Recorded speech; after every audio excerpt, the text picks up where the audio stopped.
কিয়ামতের ওই কঠিন ময়দানে 7 শ্রেণীর ব্যক্তিকে রব্বুল আলামিন তার আরশের নিচে ছায়া দিবেন।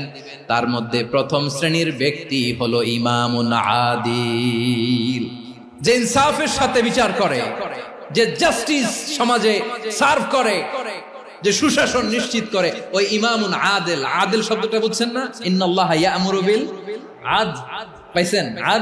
আদিল। 7 শ্রেণীর ব্যক্তিকে আল্লাহ তাআলা সুশীতল আরশের নিচে ছায়া দিবেন, যেদিন তার দেয়া ছায়া ছাড়া কোনো ছায়া থাকবে না। এর প্রথম হচ্ছে ইমামুন আদিল, ন্যায়পরায়ণ শাসক। চিল্লায় বলেন সুবহানাল্লাহ।